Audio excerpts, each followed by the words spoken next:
but we must win the Senate and keep the House as well. Otherwise, it won't. We can't nearly be as effective as we need to be. We need to win these Senate seats, and Mike Rogers is one of the guys to do it. Mike, how you doing, brother? Mike, I am doing fantastic, and who doesn't want to be there to watch Chuck Schumer move out of that majority office? Huh? That would be great. We should sell tickets. I think it would be a huge event. Tell us about the makeup of the Senate right now. So Democrats are 52-48. They have the 2 Georgia seats, so it's a little weird. The West Virginia senator is leaving, so Republican will win that. So let's call it 51-49 because of the West Virginia guy. What's it looking like? What's the layout looking like in the rest of the country? Well, we think there's seats in play, and what Steve Daines, who's the chairman of the National Public Senate Committee, has been able to do is kind of open that aperture up. So Michigan is now in play, Ohio, Montana. I think we're going to win that Montana seat with Tim Sheehy, former Navy SEAL, just doing exceptionally good work there. So you start, that seat goes. Now we're at 50-50. Michigan is the next slated one to win, and I'll tell you why, because our numbers are really good. And so we think that we will be the 51st seat, which obviously allows us to be in the majority. And then we would love to have more. You'd love to have some wiggle room there, so you can get Ohio, you can get Pennsylvania. Think about it. In Maryland, Governor Hogan is actually really doing a great job there, and is within the margin of error.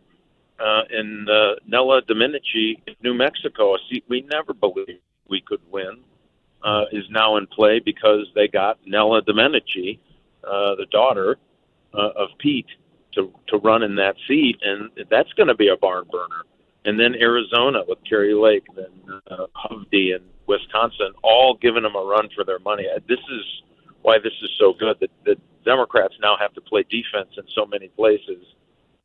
In a seat like ours, I have no incumbent, which it's worth about 1.5 points right there.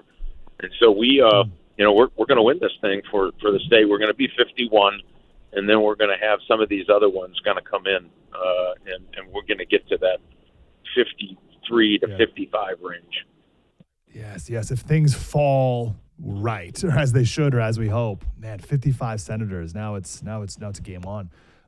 So we'd be remiss if we did not talk about the auto industry, of course. That was a CNN clip of them outside a manufacturing plant.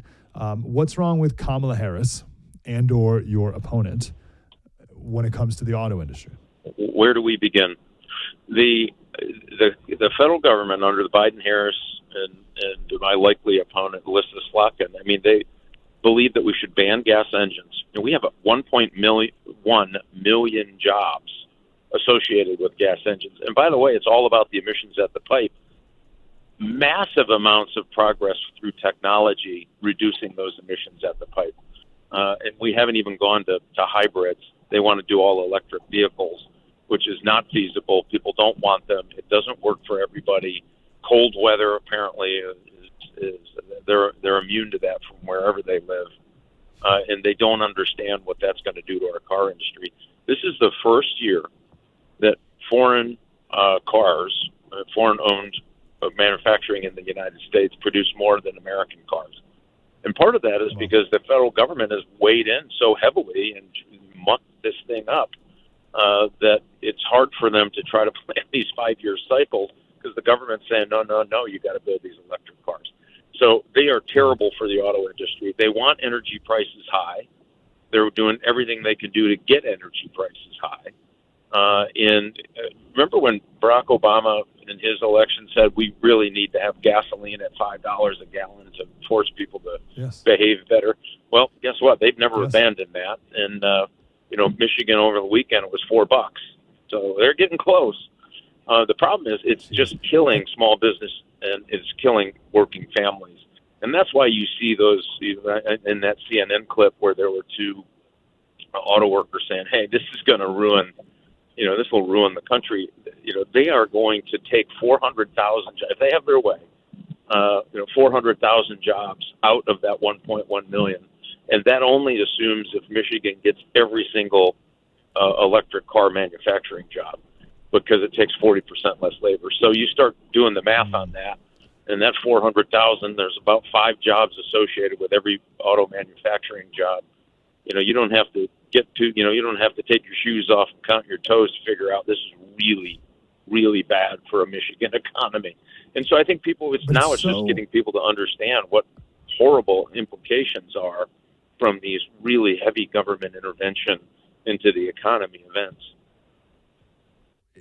Okay, so you spoke of the 2 guys who are like, oh, like my job would be gone if Kamala wins, like our country's done for. But how do you explain the other woman who's like, I don't know, let's give her a chance? It's like, well, like, lady, so we've been saying that Kamala's a California radical to the left of Bernie Sanders. So she has all the California environmentalist visions and always had. Like, if there's 2 things she really believes in, it's abortion and like these economic policies, this Green New Deal stuff. Like she may be wherever on anything else, but those are the 2 that she truly believes in. So who's the person in Michigan who's like, yeah, let's give it a go. Let's give it a shot. Let's see how her completely, banning the combustion engine goes for my job. Like, that's the most obvious slam dunk. How are people not seeing that? I just don't think they're thinking the second and third order effects. She also wanted to ban private insurance. Now, if you're a UAW member, you work hard and you negotiate hard to make sure that you have really good health care as a part of your pay package. They're going to eliminate that. You're going to stand in line with all the other people who aren't working, who also are going to get government insurance. It is, I mean, if you just stop and think about it, if you're in any union, she just basically said, the heck with you. I'm gonna come in and take your private health insurance, and you're going to get this very, very, very poor comparable insurance from the United States government. People aren't thinking, and they're not thinking about the less labor for EVs. And some people are married to this idea. The Democrats have so locked themselves into identity politics that becomes the most important thing to them. Not thinking about the fact that their grocery prices have nearly doubled in these last 4 years. Gasoline prices have nearly doubled. Their 401k is just gone, 20% down, just in the last weekend practically. And so, the prospects for better jobs and more manufacturing are just going through, my father would say, like, manure through a goose, pretty fast. And so you start thinking about all the trouble that they have brought, and you kind of scratch your head and go, who could be for them? Now, that's why they're backing up, Mike. That's why they're all saying, oh, no, I didn't really mean that. Although she's believed it her entire career, now all of a sudden it's, no, I really won't take all private health insurance. No, I won't give amnesty to millions of immigrants. No, I won't give them health care and education. Unfortunately, that's just not true, and she's voted that way, acted that way, talked that way, and been just a progressive liberal champion of things that don't work for people who get up and go to work every day. Yes, of course. I got an interesting question. We're talking with Mike Rogers. He's the candidate for U.S. Senate in Michigan. So we're getting a little bit ahead of ourselves. We'll find out maybe today who Kamala's running mate is. But it seems like it might be Josh Shapiro, the governor of Pennsylvania. And I've been reading that the negative on Josh Shapiro, not from you or my perspective, but from people on the left, like the Democrats' perspective, at least the pro-Hamas wing of the Democratic Party, is that he's Jewish and he's pro-Israel. And they say, oh, that will be really bad if they want to win Michigan because there's so many Muslims in Michigan. How are you? You're running for Senate there. What do we do with this Muslim vote that apparently is such a big concern? That she may not pick the governor from Pennsylvania. I met with, there's about 300,000 voting Arab Muslims in Michigan, and so that's a very important block to the Democrats. And Democrats' coalitions in Michigan are falling apart. You heard 2 auto workers. That was the other one. Normally, when the UAW spoke, everybody got in line and voted that way. Well, that coalition, we're going after auto workers because they know that this EV mandate is just nonsense and stupidity, and a sure way to be unemployed, at least most of them. And so that coalition's falling apart. That the black males from southeast Michigan was another important coalition that's starting to fall apart for them.